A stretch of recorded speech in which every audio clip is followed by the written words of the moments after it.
and you're just a pretty face. Just to be whoever you are is no disgrace. Don't be scared if you don't fit in. Look who's in the reject bin. It's the Raggy Dolls. Raggy Dolls. Raggy Dolls. Raggy Dolls. Dolls like you and me. Raggy Dolls. Raggy Dolls. Raggy Dolls. Raggy Dolls. Made him perfectly. So if you got a bump on your nose or lumps on your toes, do not despair. Be like the Raggy Dolls and say I just don't care. 'Cause Raggy Dolls, Raggy Dolls. Raggy Dolls Raggy are Dolls. happy just to be Raggy Dolls, Raggy Dolls, dolls like you and me. It was a fine sunny morning, and Sad Sack was feeling hungry. There was a dull ache deep down in his tummy. That's where food ought to be, he thought. He looked at the others. They were fast asleep. I know, thought Sad Sack. I'll make everyone a surprise breakfast. He quietly climbed out of the reject bin and made his way to the canteen. It was still too early for anyone to be about, or so he thought. "G'day," said a voice, and before Sad Sack could gather his wits, a big toy kangaroo hopped off a tabletop and landed right in front of him. "How's it going, sport?" said the cheerful stranger. "Where did you come from?" spluttered Sad Sack. "You made me jump." The kangaroo grinned.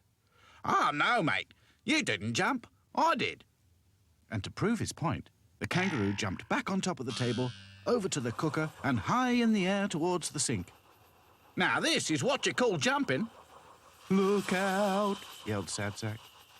There was a crash as saucepans went flying, and a splash as the kangaroo landed in a bowl of washing up water. "Whoops," said the kangaroo, looking sheepish. "I don't suppose you could give us a hand, could you?" The soaking wet kangaroo was too heavy to climb out of the washing up bowl by himself. Sad Sack got a chair and tried to help him out. He heaved but couldn't keep his grip. The soapy water had made the kangaroo all slippery. "What on earth is going on?" demanded Dotty. "What a mess!" exclaimed Princess. "Good-day," said the kangaroo, dripping all over Sad Sack. "No worries, just a slight mishap." Sad Sack groaned. "You're squashing me." "Sorry, sport," said the kangaroo. "No hard feelings." "Struth," muttered the soggy kangaroo. "I'm as floppy as a dingo's tongue." The Raggy Dolls helped him up. "We shall have to dry you out somehow," said Dotty. "We'd better clear up this mess first," said Lucy. "It won't be long before the factory opens." I'd like to give you a hand," he said. "But right now, I'm about as much use as a chocolate teapot." Sad Sack was not amused. All he could think about was missing his breakfast. When the tidying up was done, there was another problem: how to move the kangaroo. "He's much too wet and slippery to carry," observed Lucy. "No problem. We can use my wheelbarrow."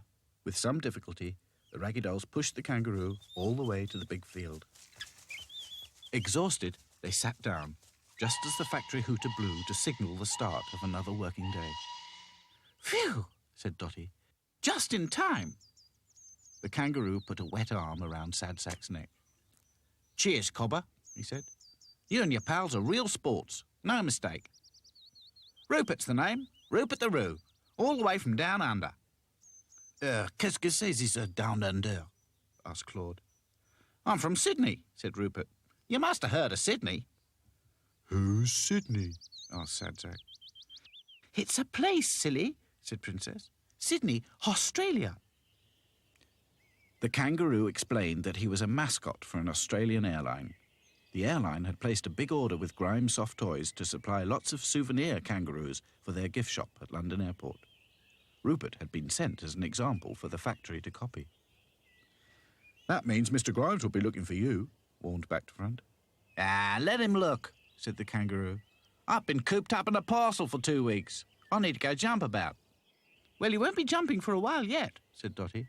"It'll take ages for your stuffing to dry out." Meanwhile, up in the office, Mr. Grimes was searching his desk. Now, where in the world has that kangaroo gone? He thought. Just then, Florrie Fosdyke, the absent-minded canteen lady, came in with his morning cup of coffee. Ah, Florrie, he said. Have you seen a kangaroo? I've seen a picture of one, she said. And I've seen them on the telly. Funny-looking things, I must say. No, said Mr. Grimes. Not a real one, a toy one.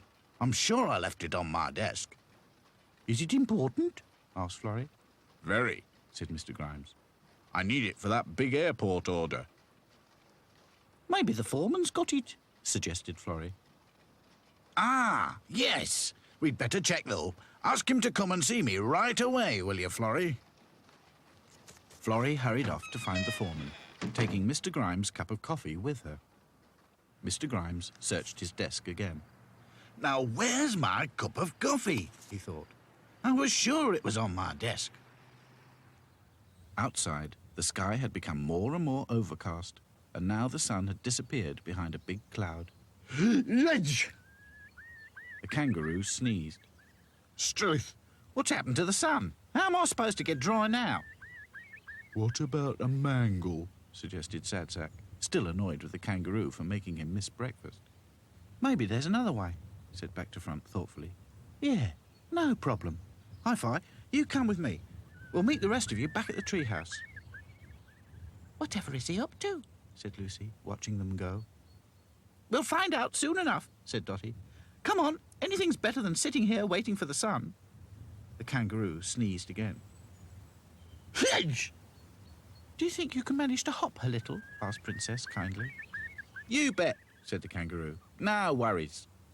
Dotty and Lucy each held a paw as the wet kangaroo hopped and squelched his way over towards the treehouse. When at last they got there, Hi-Fi and Back to Front were waiting for them, with a long piece of rope and a short wooden plank. Right, said Back to Front. This is what we do. In no time at all, the Raggy Dolls had made a swing, tied to one of the highest branches above the treehouse. I don't get it, said the kangaroo. You will, chuckled Back to Front. You're looking at the Raggy Dolls' deluxe kangaroo spin dryer. Everyone was puzzled until Back to Front explained. He told Rupert to put his tummy on the seat and hold tight. Next, the Raggy Dolls twisted the swing round and round until it was as high as it could go. Are you ready? Called Back to Front. Fair dinkum, replied Rupert. No worries. All right, let go, said Back to Front. Slowly at first, the swing began to unwind. Then it gathered speed. Faster and faster it went, throwing out drops of water like a shower of rain. The Raggy Dolls had to run for cover. Where am I? He said. Everything's going round and round. I'm as giddy as a fruit bat in a whirlwind. Maybe so, said Princess. But at least you're dry. Struth! You're right. It worked, said Rupert. Thanks, mates. You're real bonds of pals. Just then, the sun came out again. The kangaroo jumped for joy.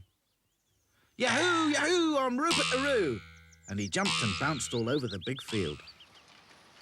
Next day, Mr. Grimes was amazed to see the missing toy kangaroo back on his desk. And as for Sadsack, he overslept. Just to be on the safe side, he'd had his breakfast the night before. It's not much of a life when you're just a pretty face. Just to be whoever you are is no disgrace. Look around and you will find people of every kind, like the Raggy Dolls, Raggy Dolls, Raggy Dolls, Raggy Dolls, dolls like you and me. Raggy Dolls, Raggy Dolls, Raggy Dolls, Raggy Dolls, made imperfectly.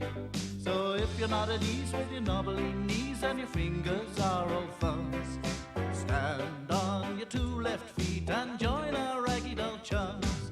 'Cause Raggy Dolls, Raggy Dolls, Raggy Dolls Raggy Dolls, are happy just to be Raggy Dolls, Raggy Dolls.